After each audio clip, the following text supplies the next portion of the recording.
Everything's gonna be fine. I don't know if you've noticed this, but nothing has been fine.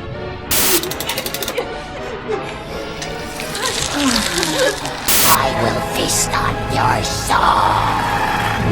Face on this motherfucker!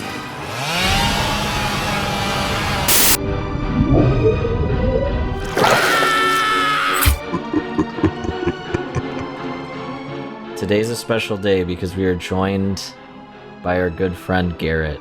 Garrett, say hello. Hello. That was really good. It was. And it's a special time of year, and it doesn't come often because a new Evil Dead movie is coming out. Whoa! Yay! Genuinely though, this is like probably the most hyped movie I am for this year. Especially because like all the early screenings like have all been very positive. Yeah. And I don't foresee it being bad. Like I don't even foresee it being okay. Like I just assume it's going to be good, and it's gonna be a blast. And it's interesting because this, when you think about it, is really the first Evil Dead that is kind of going away from the formula a bit. Yeah. Other than Army of Darkness. No, it needs it for sure. I feel like it doing the cabin thing over and over again is kind of boring. It gets boring pretty fast. Yeah. You know. And like the only reason like they can get away with it in like Ash vs. Evil Dead because it's like Ash visiting it X amount of years later, so it's kind of fun. Yeah. No, yeah, exactly. But before we get into the good heart of this episode, which is on the 2013 remake, if you can call it that, whatever it is, I just wanted to talk a bit about our sort of connection to the franchise, because I think I know me and Brad agree. I don't know about you, Garrett, but we say a lot that Evil Dead is like the only perfect horror franchise. I would definitely agree. Okay, thank you, because there's nothing bad, and like there's nothing even just good. It's all great. Yeah.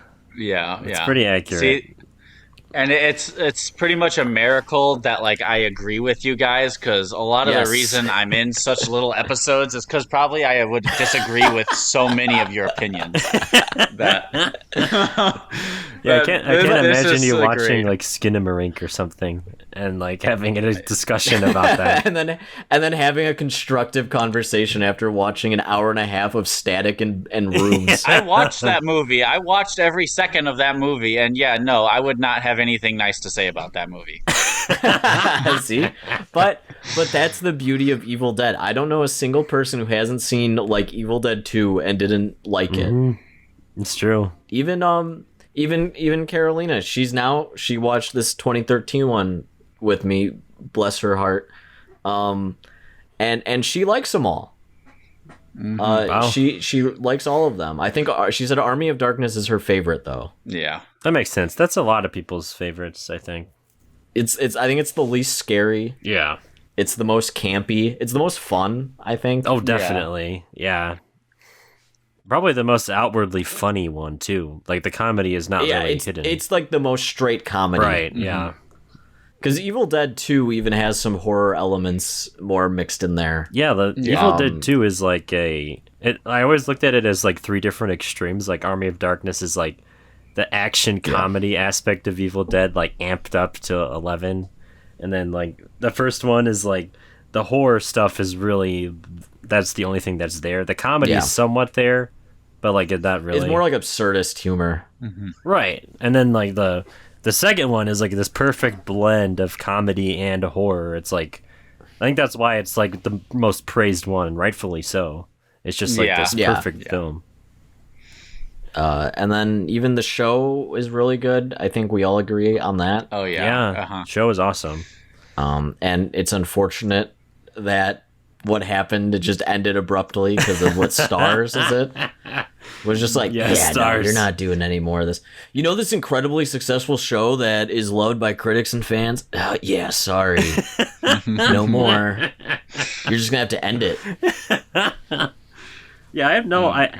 we'll talk about this if we end up talking about the show, I guess. But that whole thing with the being on Stars, think that's what really spelled doom for them. Like, who the fuck is gonna go buy a subscription to Stars to watch it? Maybe that's why Stars picked up. Like, they were like, we need IPs. we need why Peacock has The Office. You know, they need their version of The Office. Yeah, they need something. They need some reason for people to subscribe, other than they got a free subscription because they bought some other thing. See, that might have actually worked for me though, because like, I think it would have targeted all the deadheads out there, you know, and the deadheads. Yeah, that's true. I would have definitely bought a subscription just to watch that fucking show. It's so good. I mean, yeah, like honestly, if Apple TV was like, "Hey, we're bringing you Ash vs. Evil Dead," I'd subscribe. Oh hell yeah, I'd be first. I'd in only line. subscribe for those 2 months it's airing, but I'd subscribe. Yeah, exactly. Yeah. They'd get my $9.99 a month. I think you need to send a direct message to Stars. Not that it will change anything.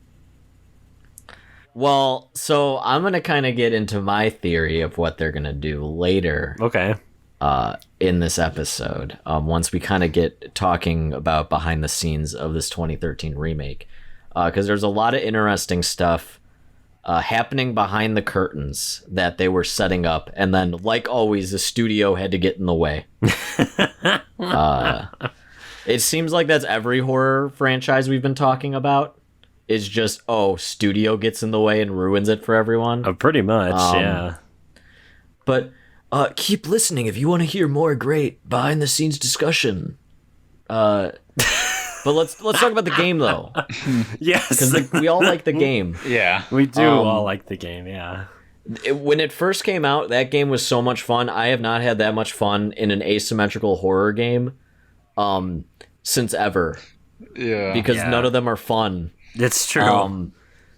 But that one is genuinely fun. Unfortunately, I just don't think the game has like longevity. Yeah, at all. They don't update it frequently enough. I think that's my issue with it. They update it like once every 6 months. It seems like. Yeah, and I feel like there's an influx in players around the times the updates. And then that's about it. Yeah. Like, I think the last time me and Garrett tried to play, we were sitting in a lobby for like seriously 10 minutes. Yeah. Trying to find just 2 other players. Yeah, it's true. But the game is like really good, and I feel like it's very faithful to the franchise. Like the people making it really care. Yeah, it's made with a lot of love. Like every ounce of that game, you can tell they just loved Evil Dead. Like all the characters in it. I mean, like, and Ash, the stuff he says in that game is pretty hilarious, and you know. Yeah, and like the fact that they got all like the actual like actors to do the voices and stuff is really cool. Yeah, that was key. Imagine if someone other than Bruce Campbell was like voicing Ash in that game. That would have been like oh my god. I was debating on talking about this, but when they were writing the 2013 one, they weren't sure if they were going to go like a true remake or change it up like they did. So guess who their first choice for an actor for Ash was? A young Ash. Oh, Lord. I'm going to guess Chris Pratt. Oh, God, no. No. Okay.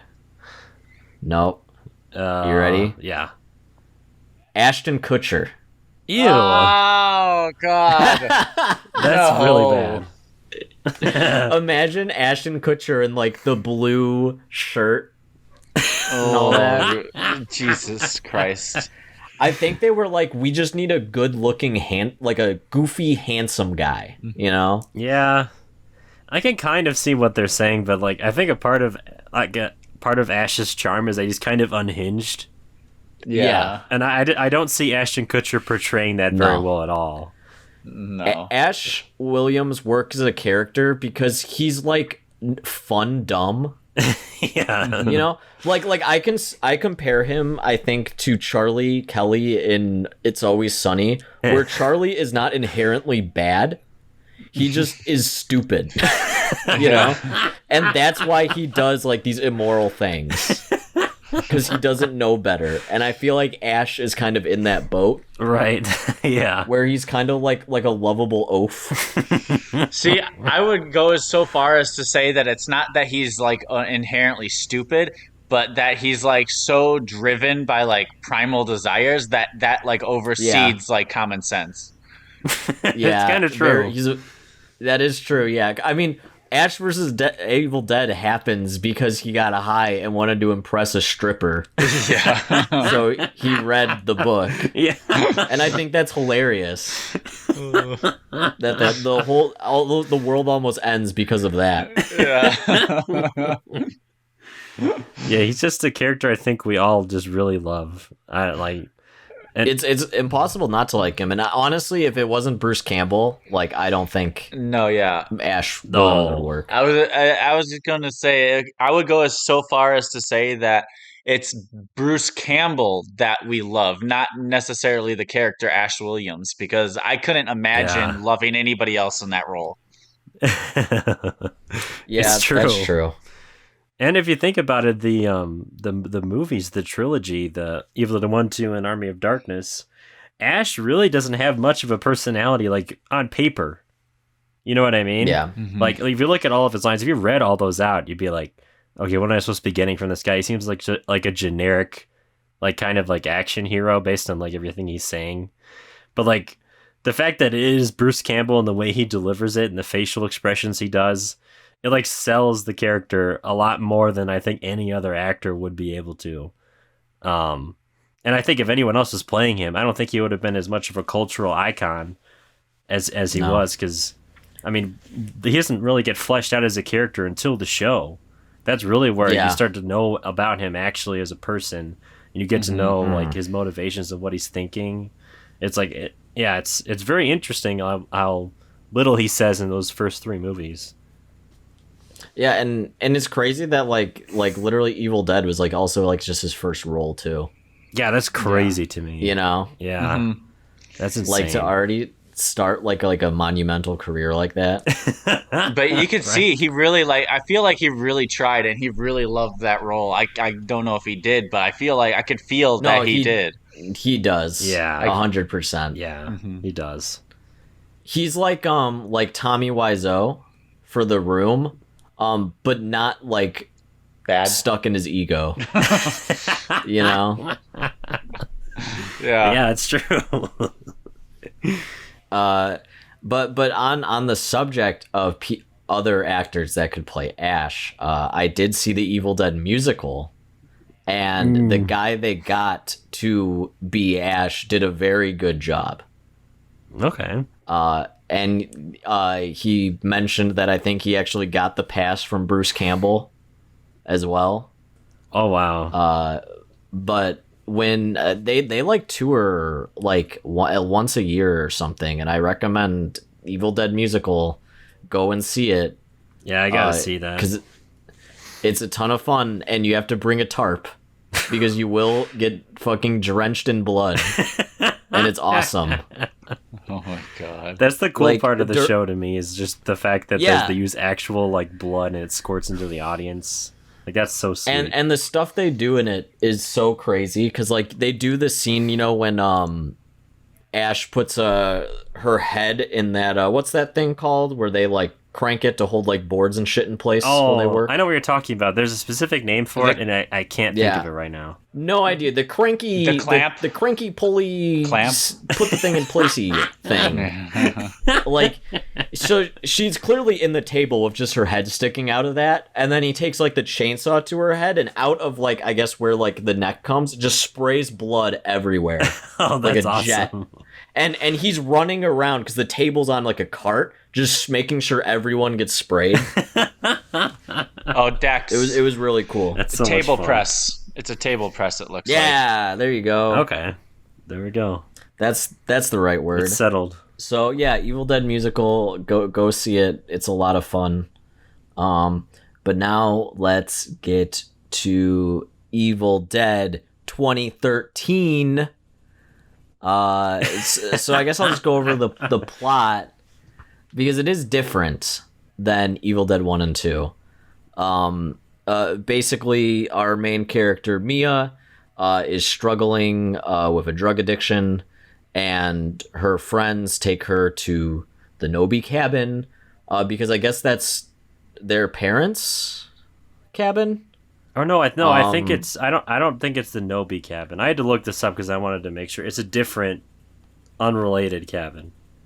What? It's a different unrelated Yeah, cabin. I'm not even joking. It's literally owned by their family. It's not the Nobi cabin. It's something. It's a different. It's like the same cabin though. It is. Yeah, that's what's weird about it. That's why I was like, is this the Nobi cabin? Because that wouldn't make sense if it was. But it also, Doesn't make sense that it does.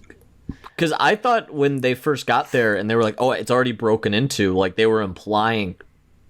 Oh, that the Evil Dead, the other movies happened already, and they get in Well, there. okay, so I'm gonna get into that later because I'm gonna contest you because I think we have conflicting information. Yeah, I'd agree. So we're gonna duke this out. No, I don't. Facts don't care about your feelings, or whatever that guy says. No, I genuinely have no idea. Mine's more theories, but yeah, because it's called the Allen Cabin. That's on the official Evil Dead wiki. yeah, you know who writes for the Evil Dead wiki? Some guy named Dave, and Dave has been a bagger at Walmart for 20 years, and he goes home and updates the Evil Dead wiki right after he's done updating the Puppet Master wiki of the most recent Puppet Master comic characters they introduced. I was about to Which make is that just- joke that coincidentally he's also the guy who updates the Puppet Master wiki. Yeah. Yeah. And he's like, oh, what stereotype of a race that was involved in one of the world wars are they going to add now? But so her and her friends, Mia goes up to this cabin. They're like, you're going to detox 3 days. We're going to cold turkey you. And we're not going to let you go. Her brother's there, who they're kind of estranged because when her mom died, the brother wasn't around. He didn't come back home to help her with her sick mother. And, of course, they find the Necronomicon in the basement, and one of them reads it, and then pretty much Evil Dead happens, as you would expect. As you would expect. Let's. I'm gonna go one by one, and I'll be last. But we'll start with you, Garrett, since you're the guest of the hour. Oh. What do you think of this Evil Dead? Oh, I liked it. Oh, okay. I didn't always like it. When I originally saw this, and I think I saw this with you, Brad, but I absolutely hated this movie. Like, I thought it was so trash. Like, the ending especially was pretty much the only thing I remembered about it was, like, the blood rain at the end. And I just held on to that and absolutely hated it. But at that point in time, I knew nothing about Evil Dead. So now that I've watched Evil Dead, and I actually started with the show, was the first Evil Dead I saw, and then watched through the movies and everything. And now that I am a deadhead for sure, like I don't mind this movie at all. I like it. I think there's a few things that are confusing, like that debate we're gonna have later, but there's a lot of good in this movie. Okay. Let me before we move on, let me ask you guys, because we probably should have checked before. Which did you guys watch, the theatrical cut or the unrated cut? I watched Both. the unrated. I watched the unrated. Okay. Both. This is the but third I've seen time I've both, seen it. yeah. Okay. Cool. I just wanted to make sure. Bradley. Yeah. What did you think of Evil Dead 2013? Well, I'm in the same boat as Garrett. It was the first ever Evil Dead content I ever watched. I had no idea what Evil Dead was, no idea who Ash Williams was back then. And, I grew up watching Adam Sandler films. I'm just going to be honest with you. And I grew up watching superhero movies, and I thought that those were good movies. Good. And you know what? After high school, I wised up. And I have to admit, I did not like this movie when I saw it. I made fun of it because I didn't understand it. Literally. But yeah, so this time watching it this week was the first time I've ever seen it since I watched it in the theaters back then. So and I feel like the public opinion on it has kind of changed over time. Like, people have started to really reappraise it, and like it's not getting as much hate as it did when it initially came out. And I have to agree. I think I actually quite like it a lot. It's not my favorite Evil Dead movie, but yeah, I don't think it's bad. I think it's pretty good actually. The script it takes a different angle. It's not a complete remake of the original. There's different characters, different dynamics. Yeah, and I appreciate that they did that. Yeah, I like it overall. I mean, to keep my thoughts brief so we can get on to what Dax has to say. I like how you set that up as if I'm gonna like go on this long, exaggerated fucking monologue. No, that's not what I meant. Which is true, because I am. Okay. Going on your Adam Sandler thing, I want to point out, because Brad, you probably know this about me, is in high school, I really liked The Walking Dead. Okay. Yeah. That show was awesome. And first couple seasons, good. So I'm not an idiot little kid. So I really like zombie stuff. So I loved the Resident Evil movies, the Paul W.S. Anderson ones. Okay. Then I started actually studying film and getting into movies, and I was like, oh my god, these Resident Evil movies are dog shit. Okay. Now, as a 26-year-old adult who I've watched a lot of movies, I'm actually just about to log my 1000th movie watched. Oh my on Letterboxd.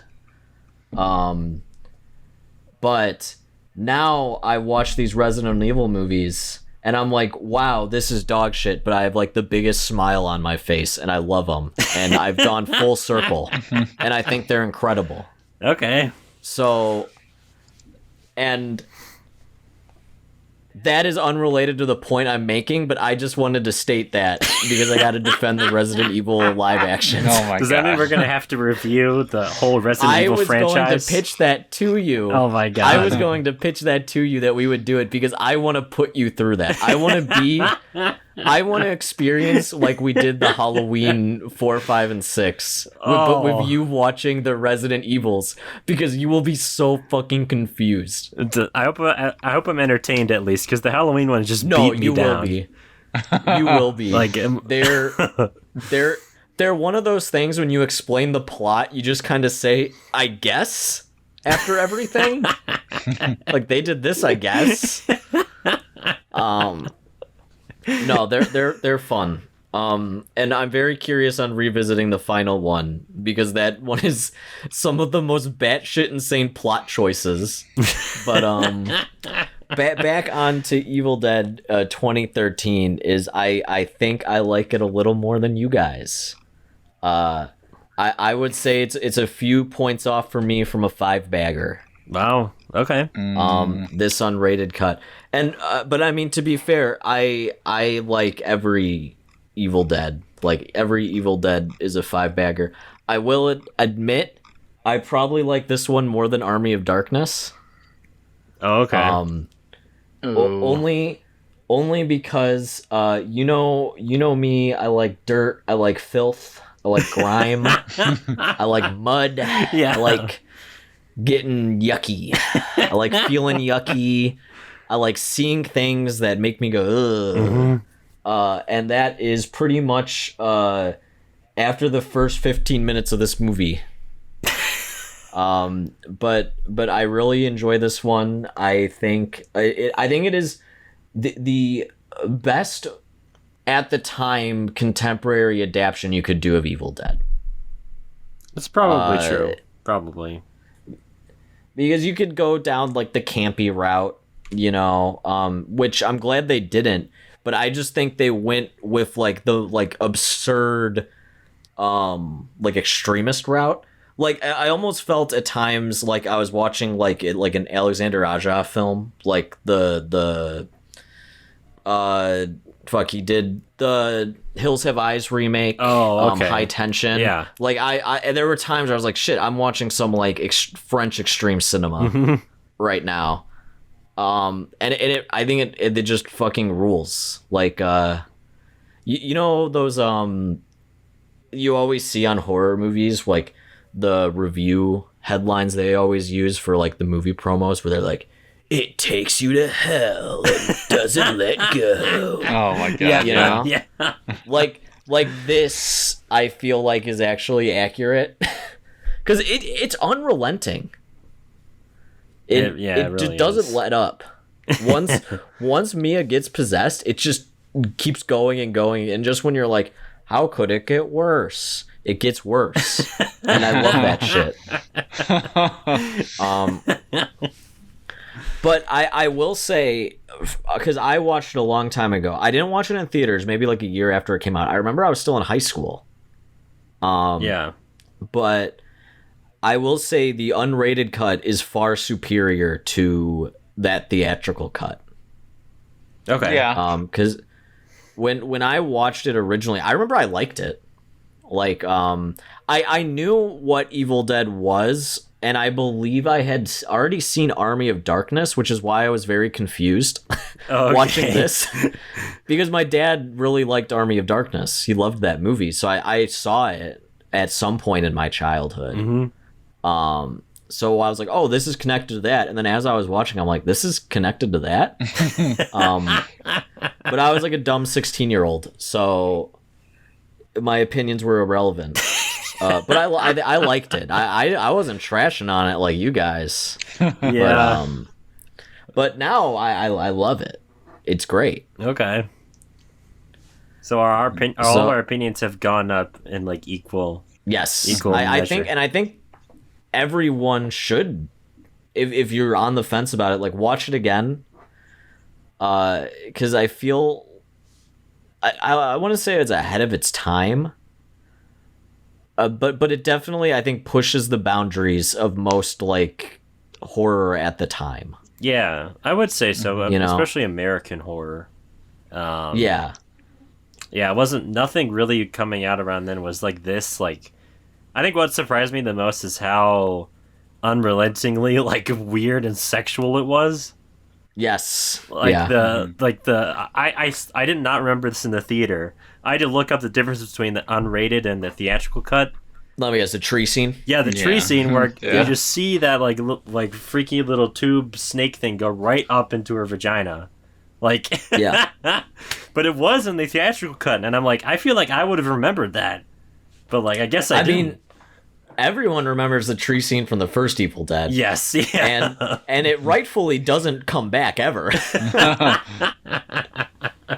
yeah, But I think they did a better twist on this one, where they're like, let's not make it something that's not very tasteful. Let's just make it, oh, she's getting possessed. yeah. That's like the way she You gets know? possessed. Yeah, Yeah. that made sense. But I mean, even throughout, it's very sexual. Like when Natalie goes down into the basement, Yeah. and possessed Mia's like licking her. Yeah, I was gonna mention that one next. Yeah, and then she tells her brother, she's like, "Come down here, big boy, and let me suck your cock." And he's just like, "What the hell?" Yeah, it was very weird. I did not remember all that One- sexual stuff for sure. One of my favorite things of like the Evil Dead franchise is how foul-mouthed the Deadites are. Yeah, Yeah. you gotta love them. And I feel like that was definitely taken from like The Exorcist, you know? Like the your mother sucks cocks in hell stuff. Oh yeah, because Um, when was the first Evil Dead out? That was after The Exorcist, right? I would think so. A little bit after. Okay, so it was probably Um, inspired by that. Yeah, but even I feel like in the first Evil Dead, they weren't that vulgar. They were more like creepy. Yeah. Like the whole like we're going to get you, like that stuff. I think it was like the second one they got a bit more yucky. They got a little bit more sadistic, sexual sadism. Whoa, crazy! Like how could they let people make movies like this? What the hell? Show the unrated cut of Evil Dead 2013 to any Christian grandma. Oh god. Oh god. Watch their heads explode. Yeah, they would be actually. done. My Christian grandma would actually love this movie. Really? She just watches horror movies like randomly, and she'll be like she'll just see the most like disturbing thing ever and go, "Huh, that's pretty good." Okay, cool, grandma. I have a theory God. about that. I feel like people who like live like really boring suburban lives, like my mom does this too. She watches crime shows like whenever she's home. Yeah, oh yeah, She has my the mom does time. too. It's like they have like, not to be mean or anything, but they have like a very mundane kind of boring life, which is not a bad thing by any means. No. So they have to like inject like some drama into their lives like artificially with that kind of stuff. And I do it the same thing because I mean my life is really boring. So Yeah. I just do it in different ways. That part's interesting to me. But I wanna open up that can of worms you brought up. What can of worms? The can of worms. Oh, the cabin thing? The Allen cabin. Okay, so Oh my god. I was reading some stuff. Okay, let me go behind the scenes. So can let me ask your guys' opinion. Just give me a yes or no. Is this a remake? No. Brad? It's not a remake, it's a what do they call it? Requel. A requel. Okay. Brad, you are both of you are correct from Raimi's mouth. So when this was being made, actually it wasn't Raimi's idea. Like I guess Universal owned the IP for some reason, and they were like, "Hey, we want to do a remake," and Raimi was on board. Okay, he's like, "Yes, I would love to see like my film reimagined by like a different generation." You know, so he was on board to do something weird and different. Bruce Campbell, however, was not. Only because when he heard remake, he thought they were going to recast him. Oh, okay. I mean, that's fair. And he didn't want anyone else to be Ash. And then they were like, no, it's going to be new characters. And then he's like, oh, okay, sure. And then he was on board. That's all it took. That makes a lot of sense. So they made it in mind of actually making it in the same universe as 1, 2, and Darkness. Okay. Because that's all that was out at the time. Which is why that Ash makes that random, I wouldn't even call it a cameo at the end. Yeah, he's just like in a black void. Yeah. Yeah, and he just goes, groovy. And then it's just, that's it. But the reason they did this, all right, they were actually going to do a sequel called Army of Darkness 2. What? Now, this was actually written, and it's basically Ash teams up with Mia to fight Deadites. Oh, What? okay. They pitched that to Universal. Universal just passed. Wow. But it's written, and it's on a shelf. Somewhere. It's shelved. Somewhere. I need that.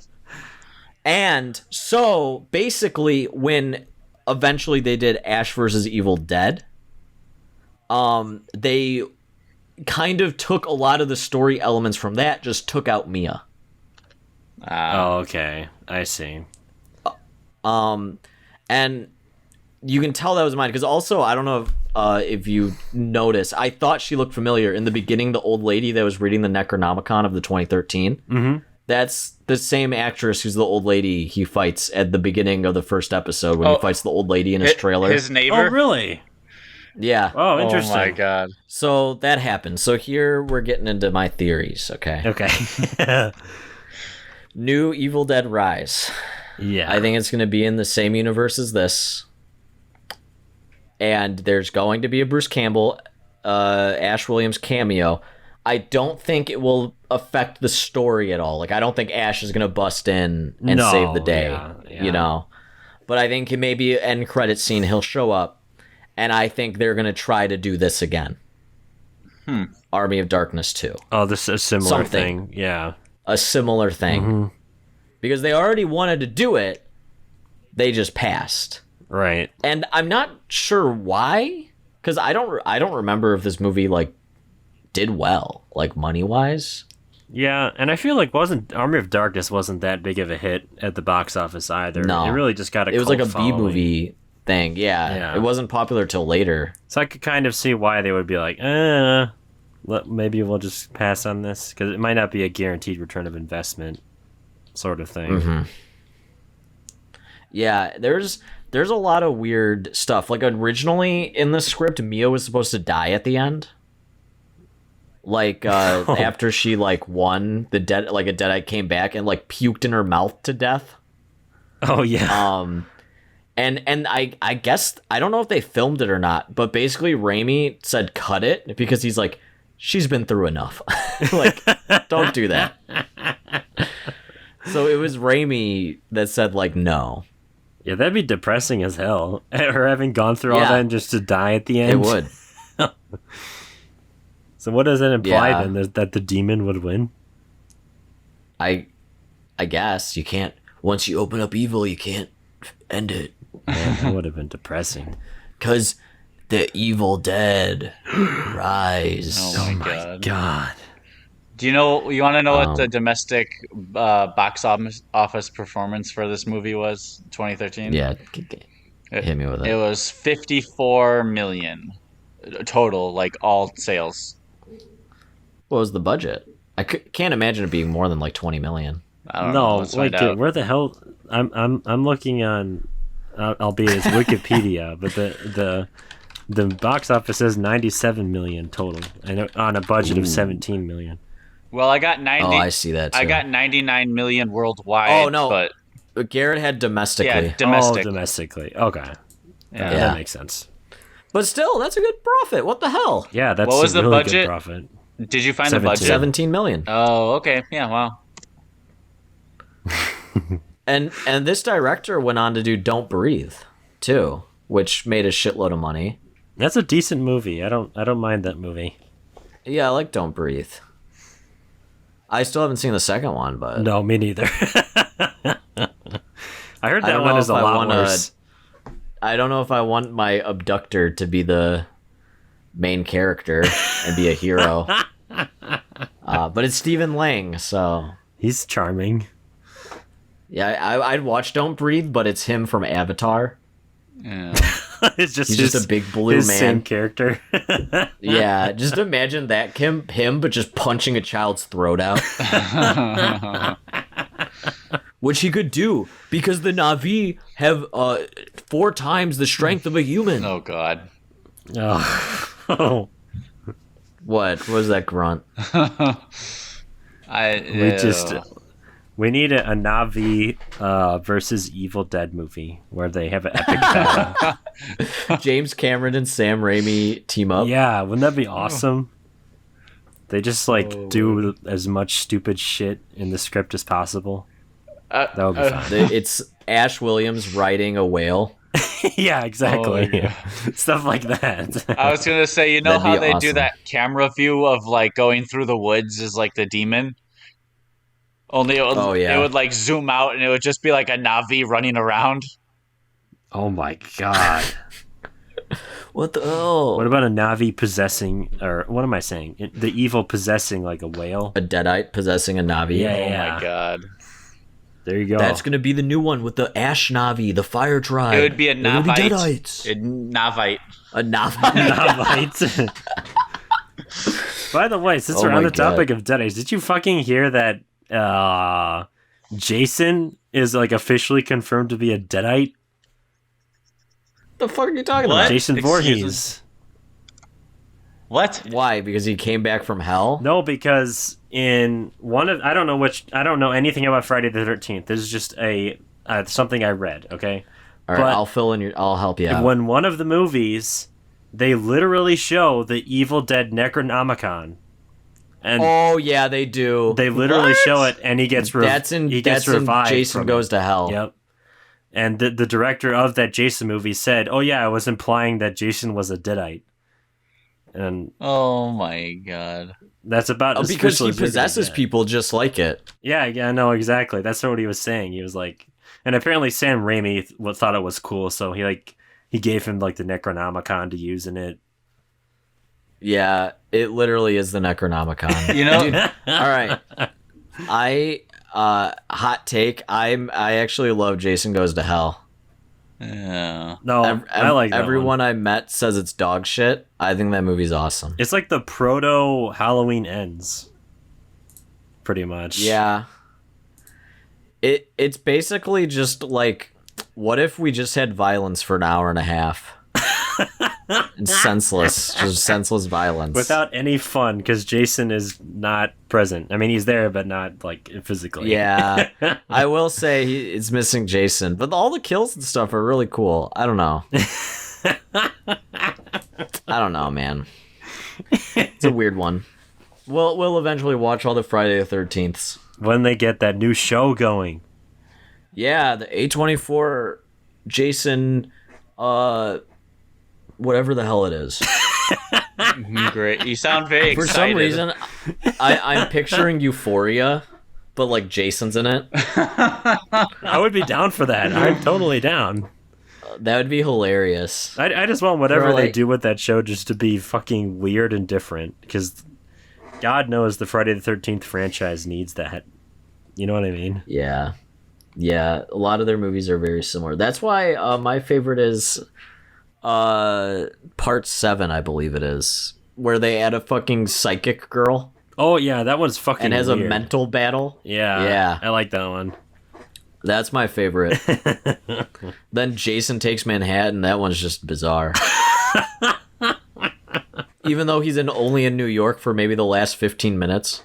Really? I've never They seen did not that have one. the. Oh yeah, dude! It should be Jason Takes a Boat because he's just on a boat to Manhattan for like an hour of the movie. Oh, God.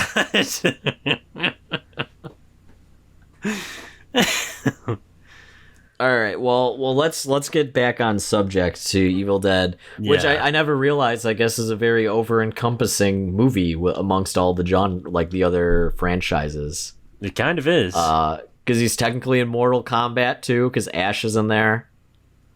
Or Ash was going to be in there, but he didn't make it in. Wait, he wasn't? No.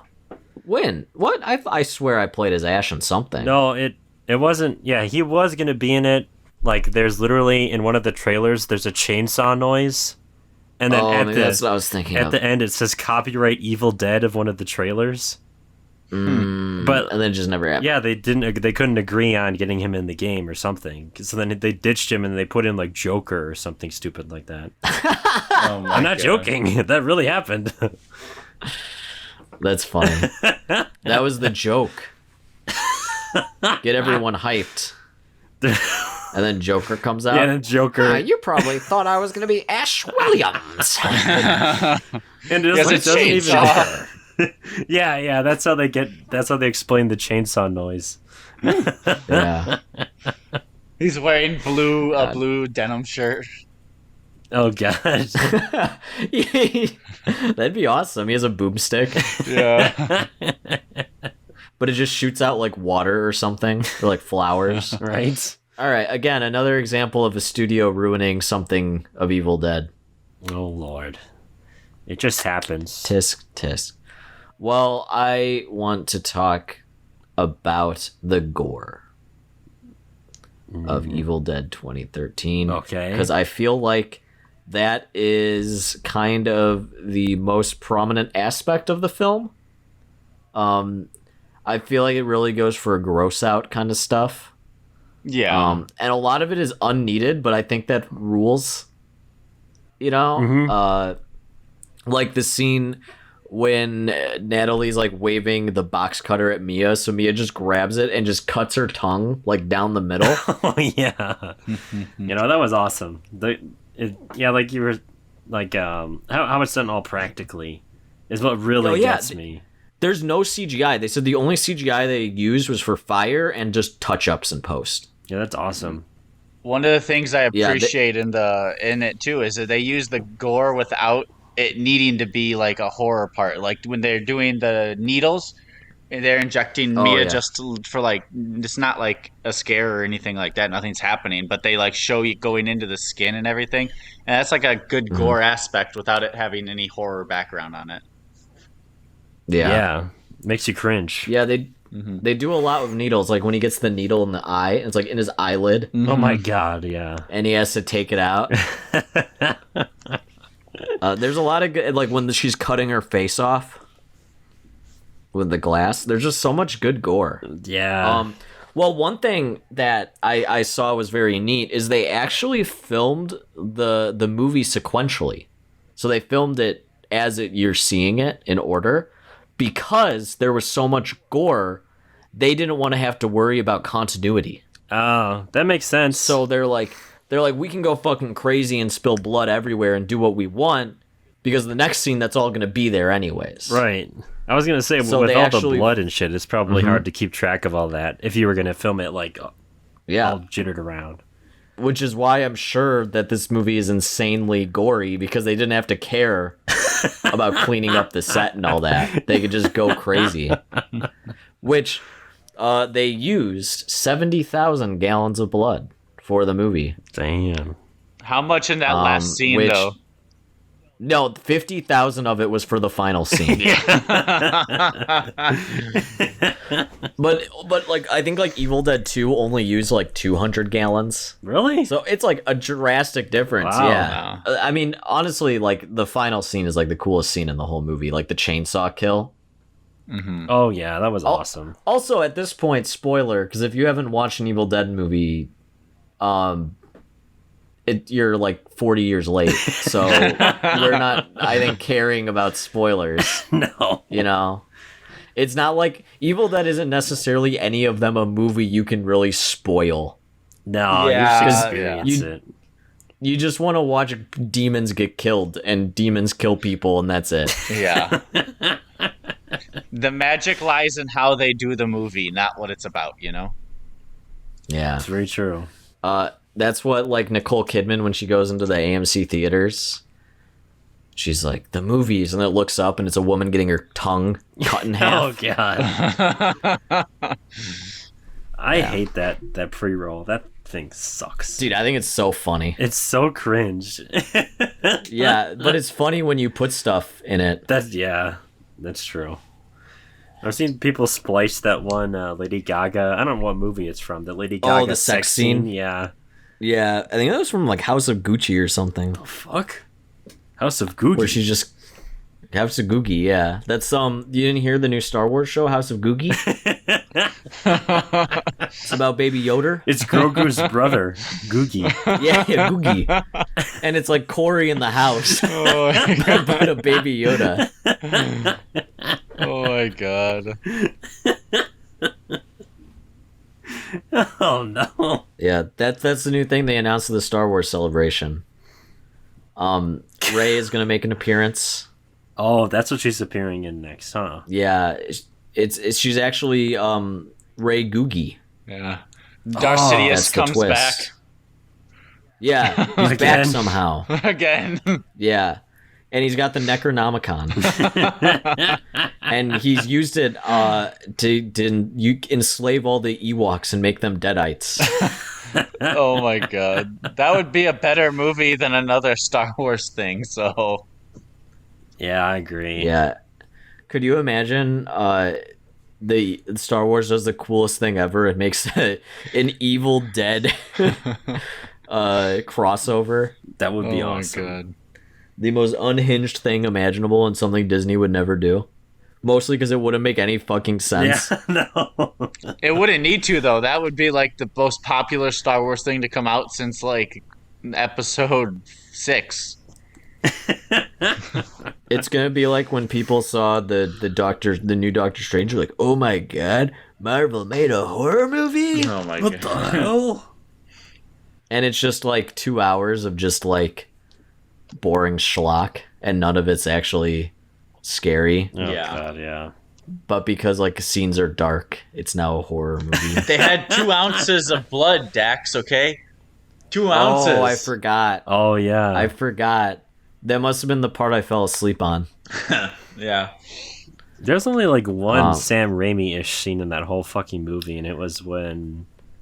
The exposition dump. No, not that. This is the... I like that. People were shitting on that, and I love that. When it's just like the people fading in and out as they're explaining shit. I'm like, this is so Evil Oh, Dead. I remember that. Yeah, that was cool. That reminded me of, that was definitely Raimi's Give me touch. something interesting while you dump exposition on me. Yeah. I feel like they had a lot of Raimi features in that movie, but it just doesn't fit in like a Marvel movie. They were watered down. Yeah, Yeah. it wasn't good. It just wasn't good. It wasn't even him writing the script either. That's what sucked about No. it. It was some That's hack. why. Because he can't. Because for Raimi, he needs to write for like the set pieces and all that shit. Right. Yeah. Exactly.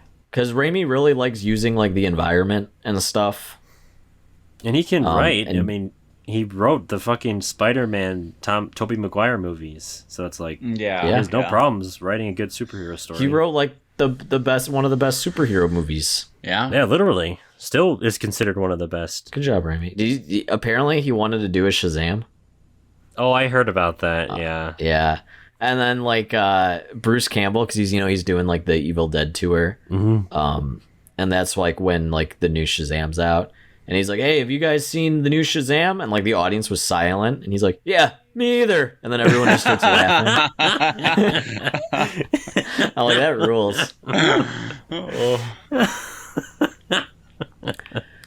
But okay, I want to talk about one other weird thing for behind the scenes for this movie. When they were looking for a director, they were in talks of getting Park Chan-wook, who, if you don't know, is the director of Oldboy. Really? Like the original director, not like the remake? Yes, yeah, Oh. not Spike Lee's hunk of trash. Who did, he's done Oldboy, Sympathy for Mr. Vengeance, Thirst, one of the best vampire movies. Recently he did Decision to Leave, which I have not been able to see yet. He's a great director. He's one of the, and he actually turned him down. Really? I don't know what his reasoning was, but he was like, "Yeah, I'm good." Maybe he just didn't feel like he was up for it, because honestly, like, his movies are pretty twisted, but they're a lot more smart. Yeah. Not saying that Evil Dead's dumb, but Evil Dead is very slapstick. It is. Yeah. Where Park's more like, so it's like, oh, this is funny because like the situation is so fucked. Right. It's dark humor. Like, yeah, like watching the end of Oldboy, you can't help but laugh because of how twisted and sick it is. So as much as I love him, I don't think that would be a good choice. But I just thought it was very interesting that his hat, like, he was thrown in, That's pretty and that cool. they actually reached out. I would have liked to have seen that movie, honestly. If they just let him do whatever he wanted with it, like, that would have been pretty cool. That would have been something interesting. I feel like more franchises should do that, where they're just like, they talk about studio interference all the time. And one thing I'll say about the new Halloween movies, they might not be great, all of them, but they have like very little studio interference, and like they just were like, you guys do whatever the fuck you want, like, we will just make it for you. Well, we'll fund it.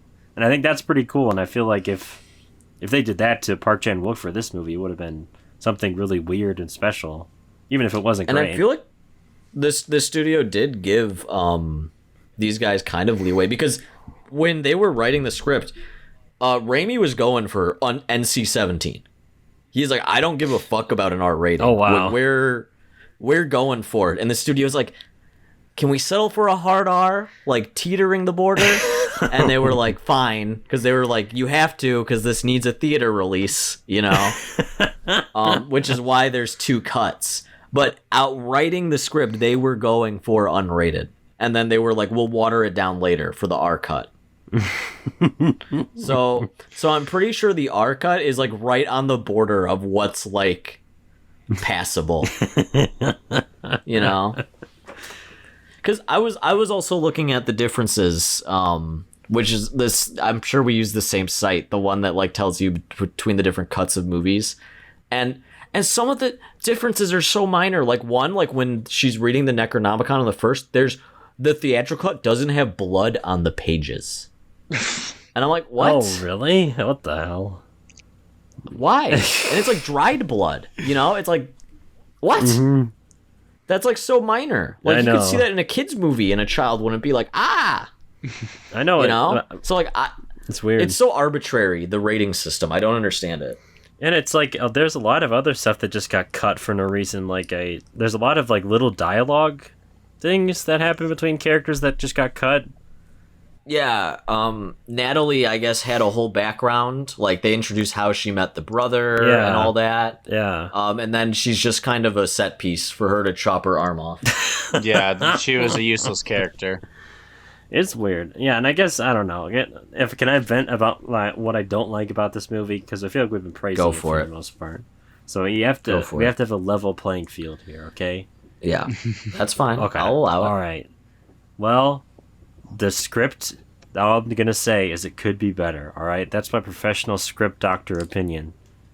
And I'm guessing you're just talking about character Yes. stuff. I think the big thing for me was it really wants you to care about David and Mia at the end and their relationship, but you get nothing of what they were like growing up together. Like, Yeah. Okay. it really wants you to like them and feel bad for them and feel for them at the end. But you get zero. I think David just shows up at the cabin and it's the first time they've seen each other in a while, right? Yeah. Yeah, like long time. Right. And like you needed something to, like, even just dialogue between them reminiscing before all the crazy shit goes down. So then you have some time to care about the relationship. You know what I mean? I don't care about David at all. Mia, I do, only because she's cool. I feel like. Yeah. Not many people can say they got possessed by a deadite and lived. Yeah. You know. But like Mia, I'm like, oh fuck yeah, good for you. You know, good for you, girl. Yeah. Where David, I'm like, okay, I don't give a shit. Like. Yeah, he's pretty generic. I think it's mostly the actor. I don't think he's that charming or that good of an actor. He didn't really sell the character for me that much. He looks, him as an actor, I don't know what else he's done, but he looks like he would play a guy in a horror movie set where it follows a slasher in a small rural town, and he would play the local bully who's some kind of tradesman. A tradesman. And at the local bar would bully him, you know, like maybe like he spits tobacco on his shoe, calls him maybe a homophobic slur. He looks like a guy that would play that guy. Yeah. And then he would get his comeuppance when the serial killer goes off and eventually kills him. Right. That's actually pretty spot on. Yeah. Yeah. Definitely CW actor vibes. Some real Riverdale acting. Yeah. Hey, knowing Riverdale, maybe they'll have an episode with the Necronomicon and it's tied with Evil Dead 2013. Who knows? Oh my god. I think literally when they write Riverdale, they just have a bunch of buzzwords on a board, and they get an intern to come in and they give him like a dart and they blindfold him, spin him around, and he just throws. And they're like, all right, vampire dolphins? Sure, okay, that's the episode. This one, how can we tie that into Riverdale? And that's how they write Riverdale. I'm so thankful I've been avoiding that show. Like, I know the first seasons of that show people liked it generally, but now people just dog on it. And I'm like, I'm so glad I did not get invested. That's how I felt about Sabrina. The first season and 2 were really good. Really? And then it does just turn into like a CW drama. I saw the first, almost the first season. I couldn't get through it all of Sabrina. The first season is fine. Okay. It's a fun little gothic adventure. Yeah. But I will admit, Wednesday is a better version than what Sabrina was trying to do. Yes, I would agree with that. I just think we need to normalize Hail Satan more, and Sabrina did that, which I enjoyed. Gotta love it. Yeah. So, I mean, that's all. The thing is, the Evil Dead. This one, I feel like there's not a whole lot of plot stuff to talk about because it is just senseless violence for like an hour. That's the whole thing about Evil Dead, though. It doesn't have, it's such a small, minute plot. Like, there's very little going into it. I think, what do you call it? Army of Darkness had the most plot to any of the three Evil Dead movies. But that's... this Evil Dead 1, 2, and this one is just people in a situation and don't die. And that's it. Like, the plot matters for approximately 20 minutes, and that's it. Yeah, it's just to set up the characters. And even Evil Dead 2, it starts not even 5 minutes into the movie. Yeah. Oh He's yeah. like, "Oh, yeah. I love you. Here's my locket. Oh, you're a zombie now? Let me whack off your head." Which is awesome, and it rules. And okay, one thing, Brad, as much as you know you want your character stuff, I know you like your characters nice and fleshed out. But I feel like if they were to do that, it would have taken longer to get to the goodies. Well, you can have. You know what I mean? I think you can have your cake and eat it too. You could do both. And I feel like no. like literally, this movie was this close to doing both of them really well. You just needed to build up their characters a little more. I have it. Okay. Do it when Mia first gets possessed. And maybe like when he sees her for the first time and she's like fucking going insane and they throw, when they throw her down, have it. All right, here we go. When she hits the top of like the cellar door and it's just like her eyes and her face, we zoom into her eyes and then they turn normal and we pan out and then it's a flashback to them as kids. There you go. That's all you need. Maybe she was in trouble with bullies and he stands up for her because he's kind of the big brother, he's like the guardian type. And that was kind of their whole dynamic, that he went away and now she was not prepared to take on that role for the mom and she resents him for that. Maybe show, the mom going, "Oh, come in here. I got you some Uncrustables ready." Something along those lines. Oh my God.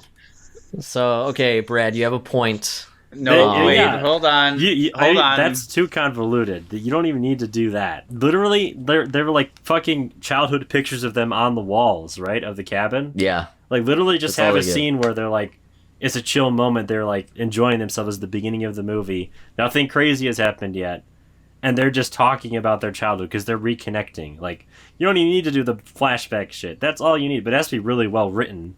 I don't know if the writers who wrote this are skilled enough to do a low-key, like, good character building scene like that. But I don't know. You literally just needed something like you were saying, or like, something really simple. That's okay. I was just saying, to keep it in the vein of Evil Dead, just throw the flashback right in the middle of the action. Oh, yeah. And then quickly jerk you out of it back to the violence. That would be cool, yeah. Like a sweet scene, like, "Aw," and then someone's like face is getting ripped off. Which I feel like, as far as editing goes, they do that a lot because this movie gets quiet a lot. Oh yeah, yeah. Right before the shit hits the fan, it'll always get quiet. Yeah. Yeah. Which is cool. I like that kind of effect. It's because a lot of this movie is very exhausting in a good way. Yeah. Another one of the things you're talking about, the sound, like I think what contributes a lot to how cool it sounds is the score. The score is like so grand and like zany. It's like it's perfect. It's honestly like campy too. Yeah, no, it is. Like it's like the old school Evil Dead, even though what you're seeing is like super horrific. But yeah, it really does build up to like this crescendo at the end, and especially like with the air horns going off and shit like that. Yeah, it's intense. It's really good. It's a good movie to have with surround sound for sure. Especially when she wins and the music like hits. Oh yeah, as she's chainsawing, like you clap. You stand up and clap. like I don't know like how you can watch that scene and not be hyped. Yeah, no, it's badass. It's very cool. Okay, unpopular opinion clearly with you guys, but I think that if you added any character backstory, you would have destroyed this movie. Even the most minute amount. I don't feel like the characters make this movie. I couldn't care less about any of them. The drug back. Yeah, go ahead. Here's the problem with what you're saying, because the movie is built already in a way where you're supposed to care about the characters near the end. Like you're supposed to that's the whole emotional thing near the end of the movie is caring about. You want the brother to save the sister, right? Yeah, and if you don't, I understand what you were saying if that stuff wasn't in it already, but all I'm saying is if you're going to do that stuff near the end of the movie, you needed to put the building blocks in at the beginning of the movie for that to make sense later for you to care about them. Because as it is right now, it just kind of comes out of nowhere, and you're like, oh, I'm supposed to be caring about this. But like See, I'm I just don't enjoying like the violence and zaniness of it. You know what I mean? I still don't even agree about that. Because you don't need to have the character backstory between the brother and the sister to make them want to get out of it.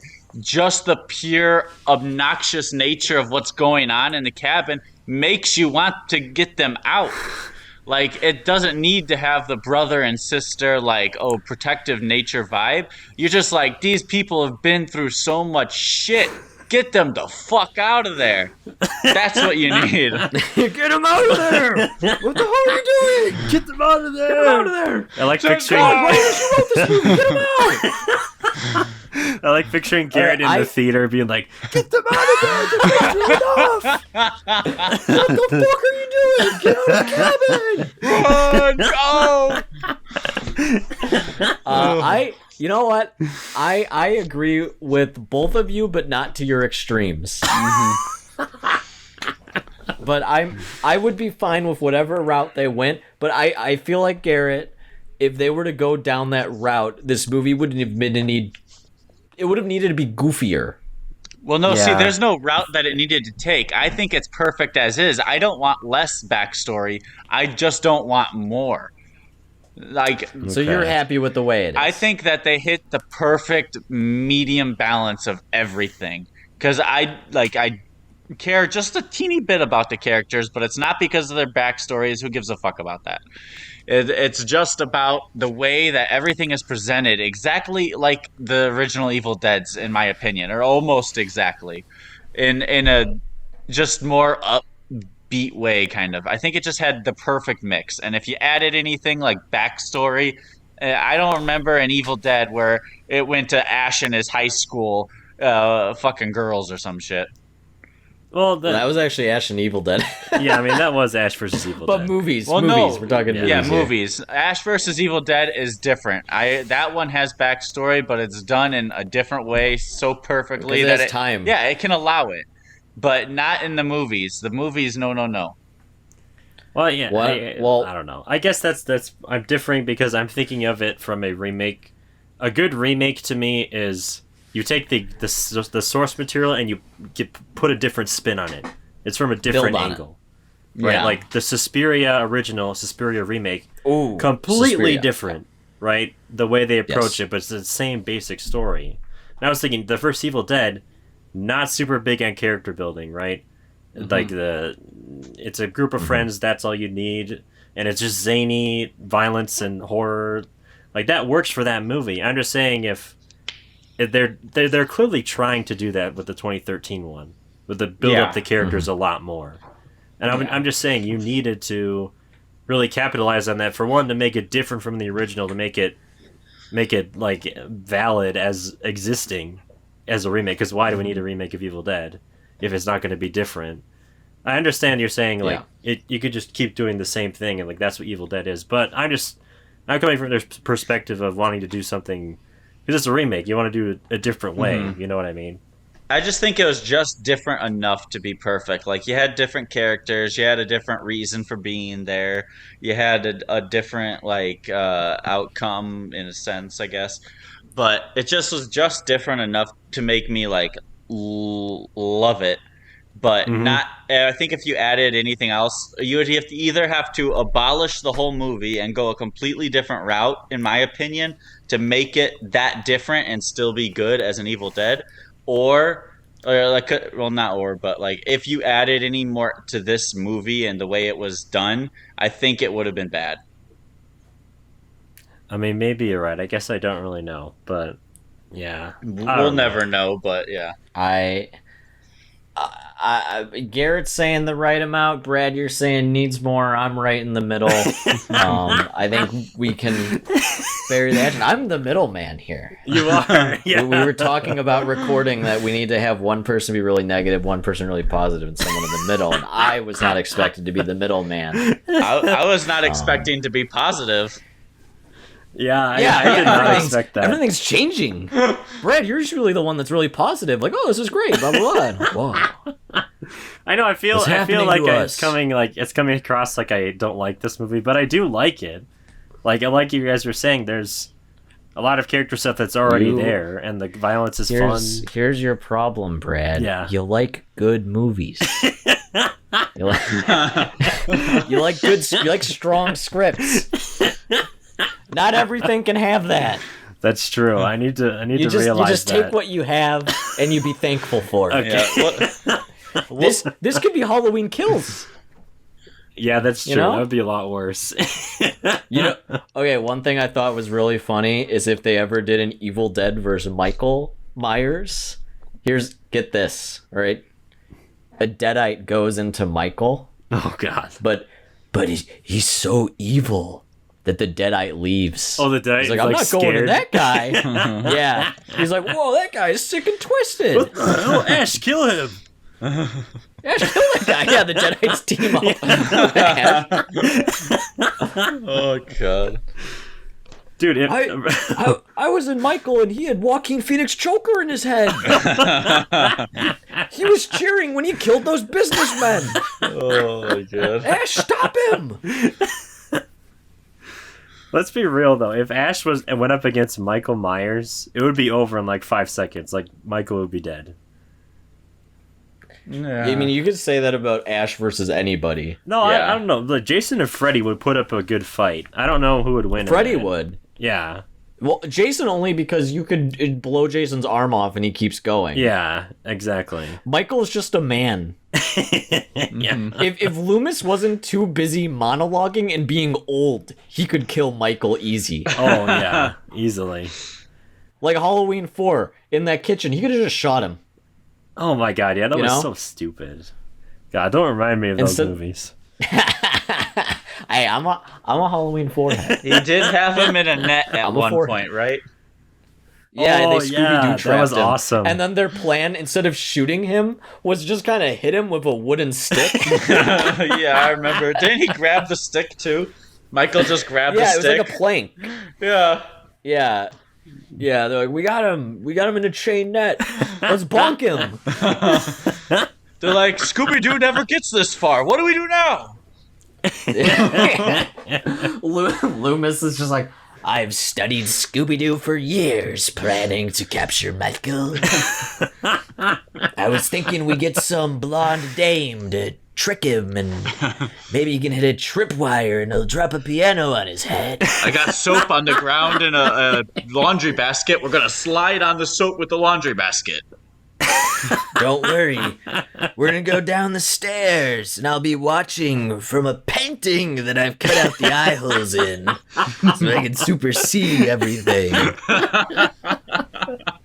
Dude, now now you're saying all this shit. Now I really want a Scooby-Doo Halloween crossover movie where like Laurie Strode teams up with the Mystery Gang. Oh my god. Have you ever seen the robot chicken with the Home Alone and Halloween crossover? No, what? Dude, it's fucking hilarious. It's Oh. It came out around, I think, like after the 2018 one. So it's like Joe Pesci and the other guy. Basically, Michael and Joe Pesci and them swapped like houses. So they're breaking into the Strode house, and Michael's breaking into the Home Alone house. Oh no! So like they just break in and then Lori hits the switch and all the bars come down and they have she has like a shotgun and she's like torturing them. And then meanwhile it's like the Home Alone kid and he's like throwing the paint bucket down and just hits Michael in the head and he keeps walking. You know, Michael goes through all and then just murders Kevin. What? This sounds awesome. I have to have it. watch It's hilarious. this. I have it queued up. I'm going to watch it as soon as I'm done here. Yeah, it's really funny. Yeah. That's amazing. All right. Well, I think we need to take our Evil Dead 2013 conversation to a close. We are all equally excited for Evil Dead Rise, and we'll be there in that theater, back in the movies, like Tom Cruise wants us to be. Hell yeah! And closing thoughts, anyone? Yeah, I just don't want to. I don't want to. I don't want to come across as me not liking the movie. I feel like I was really negative, but I do like it. I think it's. I think it's you pretty had good. one criticism. Yeah, it was a very minute too. Literally one thing. One of the most minute things. It's okay. We know you like the movie. Yes, it's good. It's good. I like it.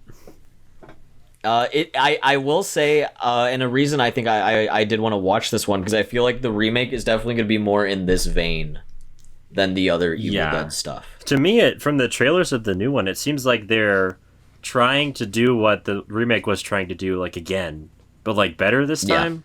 Because that's why I think they're trying to build a franchise off of it. Yeah, they're going to keep doing more. I think you're right. At the 2013 one, they only had one character they could throw in, Ash Williams. Now they have Pedro and whoever that one chick they have is. all those guys. Yeah. Wait, it's Pablo. Oh yeah, Character's racist. No, the other night I heard him call him something else too. It was like I don't remember what it was. It was Pascal. Yeah, Petrie. Petrie. that one guy. Awesome. No, I just need to watch that show again before it goes off Netflix. Yeah. All right. Well, that concludes our conversation then. Go watch Evil Dead 2013. We like it. And go see Evil Dead Rise and be a Deadhead and support probably one of the last good franchises. The only consistently good franchise. Yeah. And then follow us on Instagram, Facebook. If you're listening on Spotify, we also have YouTube where we also upload some videos. And if you're listening on YouTube, we also have a Spotify you can listen to us on. We're on Pandora and wherever you can find podcasts, you can pretty much find us. So, next time we see you, we'll be full of Evil Dead will have risen. Hell yeah. Like Jesus Christ We will. on last Easter Sunday, Evil Dead will rise. Great comparison. Yeah. Yeah. Jesus. Jesus. Thanks for listening, and we'll see you next time.